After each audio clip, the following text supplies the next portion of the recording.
How you doing, YouTube? Matt, Massive Beer Reviews, back with yet another review. A little bit of, I don't know, this is weird. It's kind of got like a Christmas theme going on, so I don't know if it's a Christmassy beer, but this was canned, I don't know, 2 weeks ago, so that's kind of weird too. But it also comes from up north, Kent Falls Brewing. Not super far away, but north enough to where they have snow for a long time. Anyway, it is Kent Falls Brewing. It is their Imperial Pale Ale brewed with honey and citra, called Just Gonna. There you go. I dig that. This comes courtesy of Max. Thank you very much, brother. He sent me off a box of Connecticut area stuff. This actually comes from... Kent Falls is in Connecticut. I thought it was actually on the edge of New York. My bad, Kent Falls. And, we're going to crack into this sucker. 6% alcohol by volume. Yeah, brewed and packaged, Kent Falls Brewing Company. Done and done. Let's dive into it.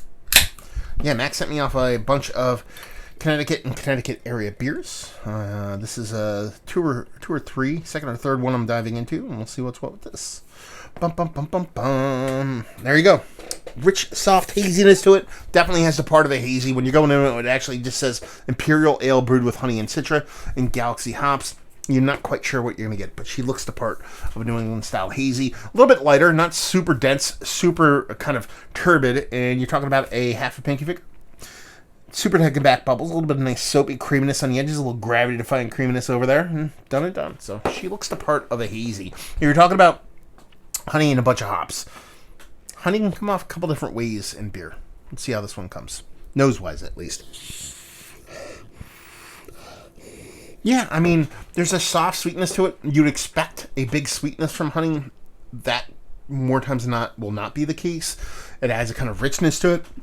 And it has the same enzyme in it that's in a lot of brut beers or Brett beers, so it can dry it out. It can make it a little bit less sweet, believe it or not. But there is a soft, rich sweetness to it, somewhere outside of your just normal maltiness. She smells like a lower ABV beer, like a 6% beer, more pale ale than anything else, which it probably is. This is Imperial Ale, but it's only 6%.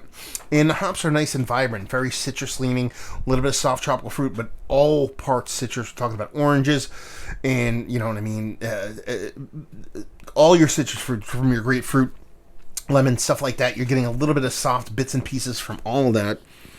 And a really bright and sprightly and non-winter thinking package. I mean, you look at this, you think of a dude on a snowmobile kind of jumping off of what looks like to be the top of a house, maybe?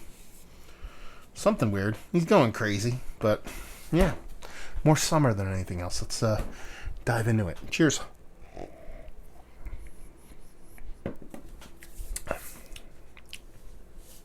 I like that.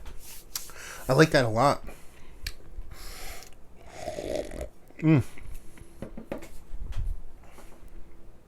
Hops really win the day here. I mean, they're definitely leaning heavily in that citrus, grapefruit, orange, pineapple kind of realm. You get a nice soft sweetness on this. It's not over the top sweet, but it's a nice soft sweetness, enough to kind of stand up to those hops. It's got a really nice... It's not creamy, it's not dense, but it's a sultry, silky mouthfeel, if you will. It drinks really nice. It reminds me of kind of an old school East Coast IPA with a bit of new school Northeastern love. That's kind of how this is coming off to me. Tasty. Not over the top in your face with the hops. Not over the top in your face with the maltiness, but at the same time aggressive enough to where you're like, okay, I'm drinking something of impact. I dig this. I like this. This is more of a crusher for me.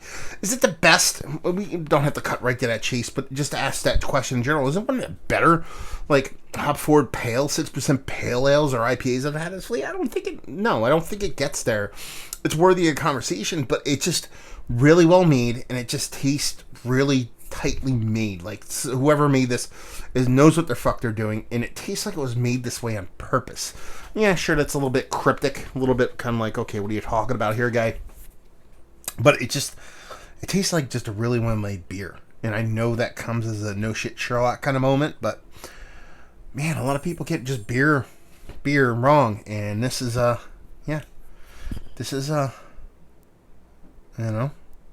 tasty. Tasty jam. Nothing otherworldly, like I said, but it showcases what it's going to showcase. The only thing missing from it, and now that I think about it, it might be adding a little bit to that mouthfeel and kind of adding a little bit of depth to the flavor or sweetness or malt profile is that honey. The honey doesn't really come in your face, but it does have this kind of added dimension to its mouthfeel, and the sweetness is a little bit bigger, a little bit less sharp, and a little bit more rounded. It's probably your honey at play. So I was going to dismiss the honey real quick, but on second sip, I think it kind of makes sense. So yeah, let's talk about it. Is it one of the better kind of lower-ish ABV, 6% or under kind of hop-forward beers that I've had as of late? It's worthy of being in the conversation. There's ones that really do it for me and do it better than this. But honestly, I've had a couple Ken Falls beers, and I'm not saying I'm not a fan, but at the same time, I had anything that really has done it for me. This one's a little bit different. It just has something about it, a little bit of personality to it, a little bit of chutzpah. That kind of makes me dig this, so I'm a fan of this one. If this is on our tap room, let's say if I was up there and I had a designated driver, and this is like we're gonna hang out in this tap room for 5 hours, I'd probably cycle through whatever. Let's say they had 5 to 8 taps. I'd probably get a couple beers from each one of them, and then I just settle on this one and drink this one for about 4 hours. Value and availability, no idea what was sent to me. Maybe Max or somebody out there in Connecticut Way can actually chime in on that and leave you with, if you like what we like this. If you like old school East Coast IPAs, you want a little bit of New England treatment. You want your hops to be vibrant but not overpowering, and you want a really nice soft mouthfeel with that kind of added depth of sweetness I believe that honey's giving, and this one is going to do you right. It's just a really well-made beer. It's almost like a brewer's beer. That's kind of how I feel about it.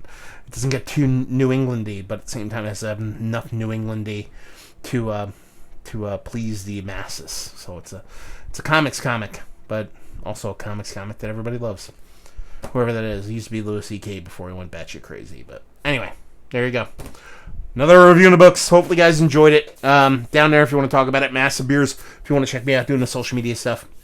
Beer Massive. If you want to check me out doing the whole podcasting thing. And hopefully you guys enjoyed our review. Hopefully enjoying a nice little Ken Falls jam right now. Hope to see you next time. Cheers.